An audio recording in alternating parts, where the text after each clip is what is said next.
Hello again. The dough has risen in the bread machine. I just took it out. I had it resting for a few minutes.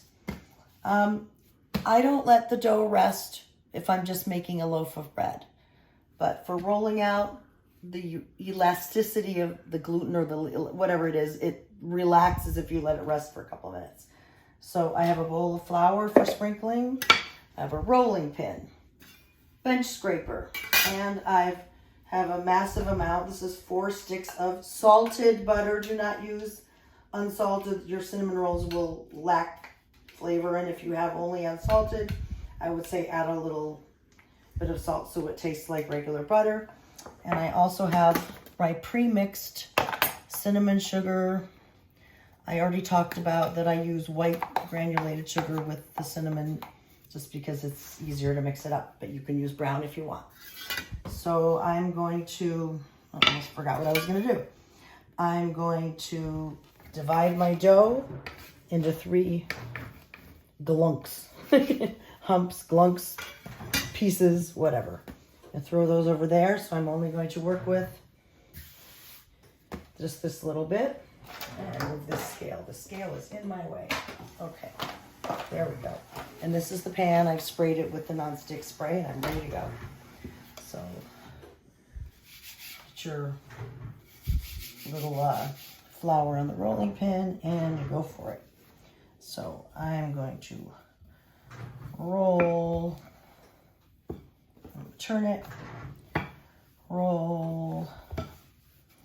Now I've seen people in pictures and videos who've gotten this perfect, beautiful rectangle when they want to make cinnamon rolls. Never have I been able to achieve that. That's just, I don't know why it's so hard. But it's hard for me. Maybe you can do it. I'm just going to roll and roll. This is where my arms get their workout.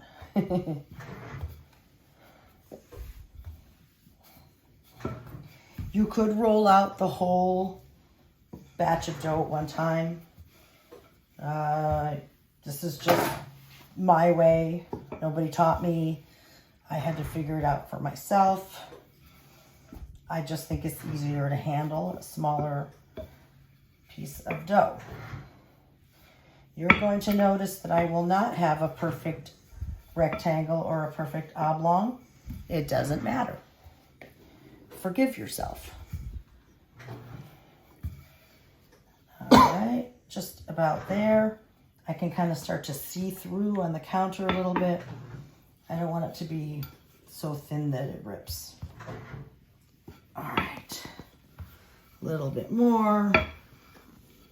And I think I am ready. So, cinnamon rolls.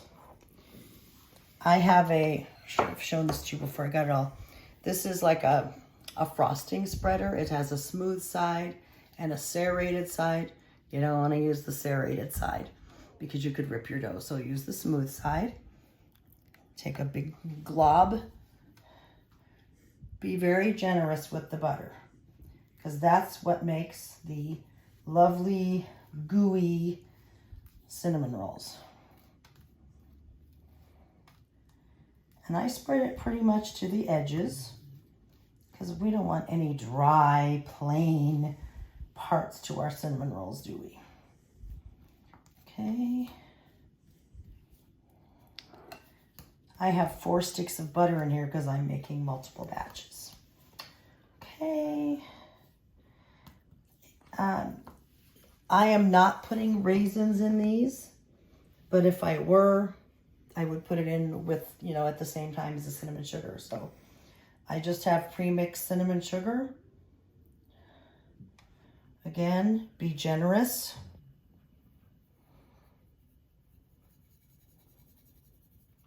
A little more.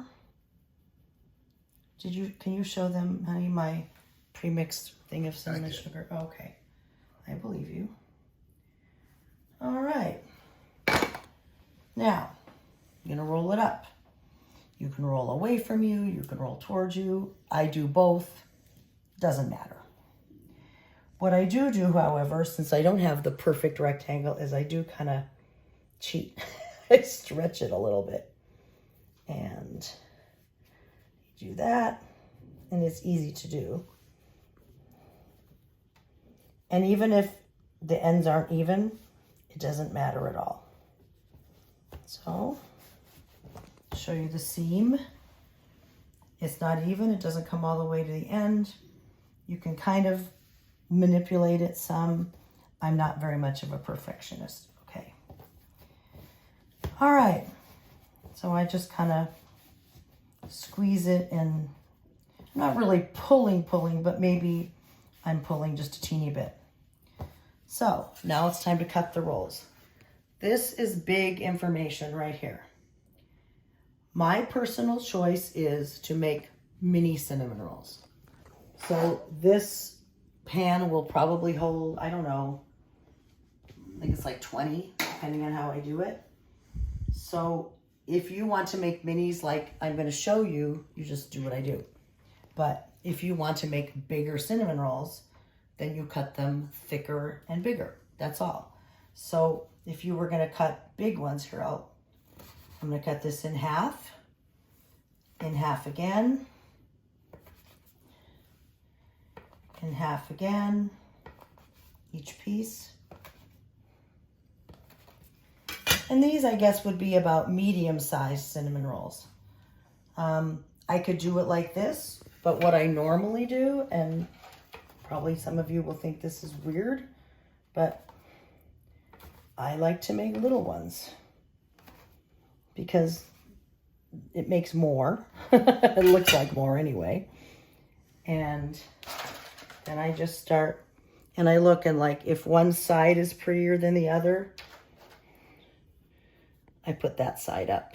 Like, see if that side is kind of prettier than that side, so I'll put that side up. It really kind of, once you cook it, doesn't matter too much. I'm going to start with 4 in the row, and then I can always adjust it at the end. I always do. And remember, these rise and, you know, pretty much double in size. So even though they look really small, they're not going to be as small as you think they're going to be. Okay.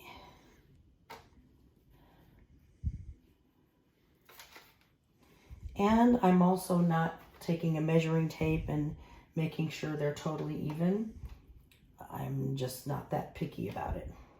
This is the little end piece. Doesn't matter. Okay.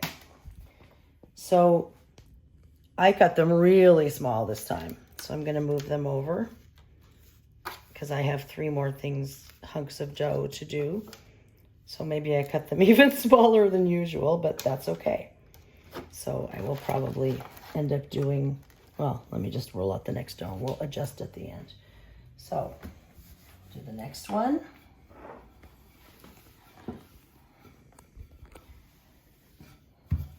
Rolling, rolling. We'll sing that song, rolling, rolling, rolling. What is that? Rawhide. I'm just aging myself big time. Child of the 60s and 70s here. So, roll. I'm doing this 3 times today. Call me crazy. Go ahead, honey, call me crazy. He doesn't want to talk. He does have a voice. All right.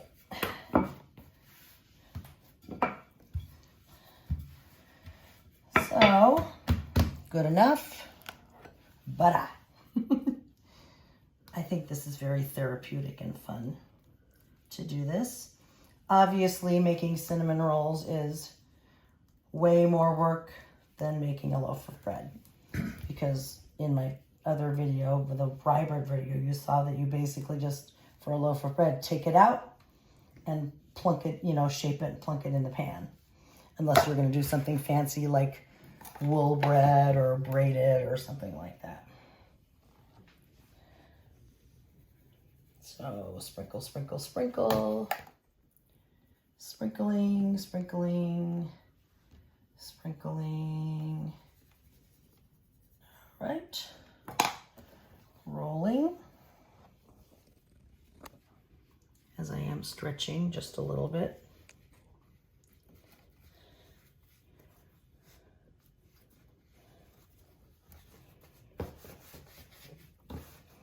And sometimes I do a little thing where I tuck the end in. Sometimes I forget, like last time. This is really not super important. Ah, gooey fingers. So, start cutting.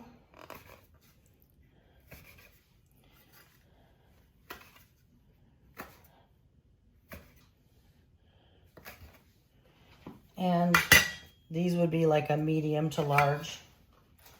I'm going teeny today because they won't be teeny.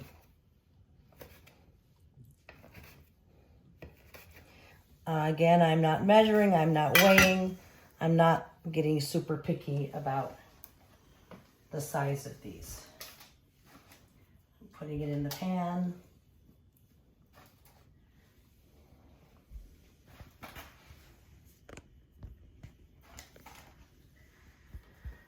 All right, well, since I have one more hunk of dough, I am going to do 5. So I'm going to move everything down.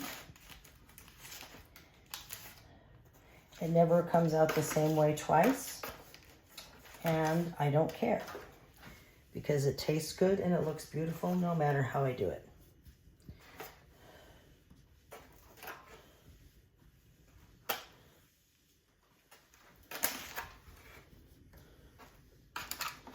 So let me see if I'm even here. 5, 5, 5, 5.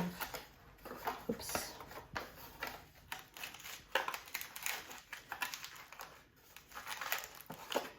And I need 5 more over here. I might be able to even just squish these in and do 6.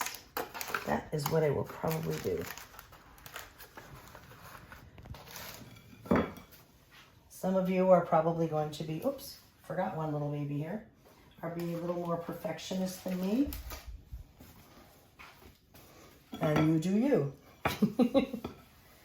The other thing I could do is spread these out and grab another one of those little round foil pans like I showed you and, you know, put some in there. And maybe I will do that. We'll see. Bet you didn't think that making cinnamon rolls was this easy. The hardest part is figuring out how they go in the pan. That's literally the hardest part. You measure your ingredients and you get it in your bread machine. You take the dough out, let it sit for maybe 10 minutes just to kind of relax. You roll it, you slather that butter, you sprinkle it. And I didn't even pay attention to if I cut my dough into 3 even pieces because it doesn't matter. And again, if you want to make the big ones, just cut your slices wider. Totally a personal choice. Okay.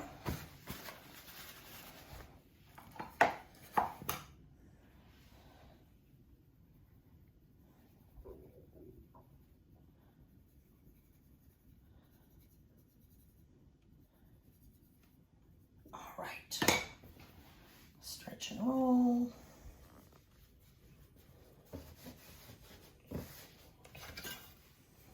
Cut.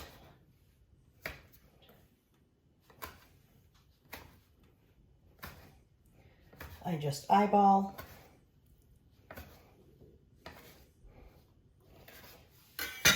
I'm not very consistent, am I? I don't care. So I'm just going to do 6 over here. 5 and 6.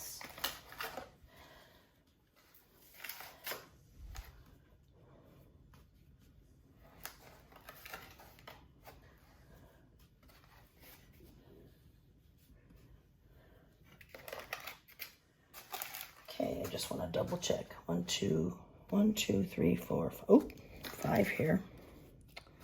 There we go. 1, 2, 3, 4, 5, 6. 1, 2, 3, 4, 5, 6. 2, 3, 4, 5, 6. 1, 2, 3, 4, 5, 6. A little crooked, I guess. It's all right. 1, 2, 3, 4, 5, 6. 1, 2, 3, 4, 5, and 6. So I have 2 little rolls here.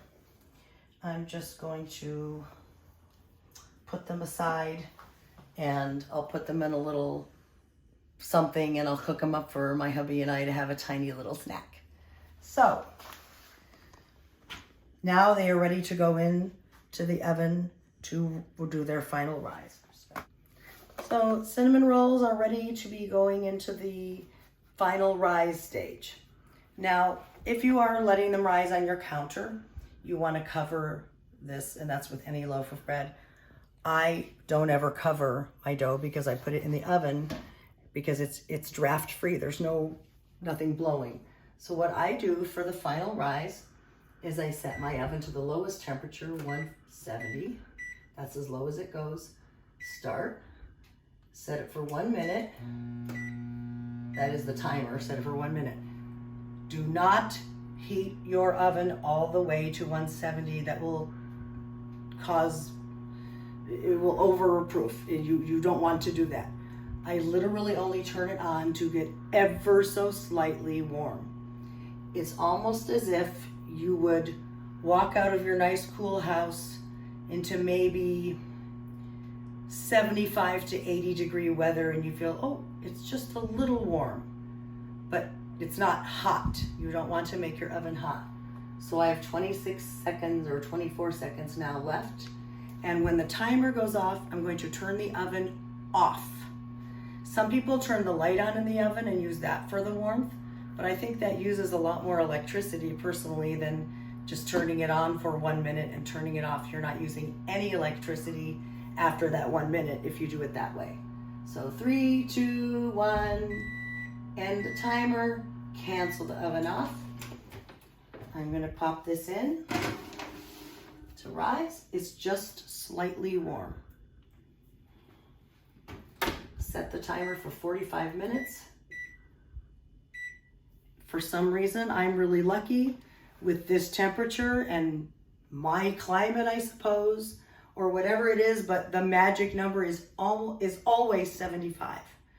I mean 45, I'm sorry, 45 minutes.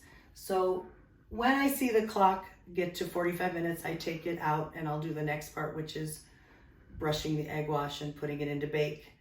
But in the meantime, I set it for 45 minutes, but if I happen to walk into the kitchen and it's about 35 minutes, I might take them out, put them on the counter, and prepare the egg wash and set the timer to set the oven to start preheating to 350. But if I don't, I don't. It's 10 minutes either way. It doesn't seem to make a whole lot of difference whether it's on the counter or in the warm oven.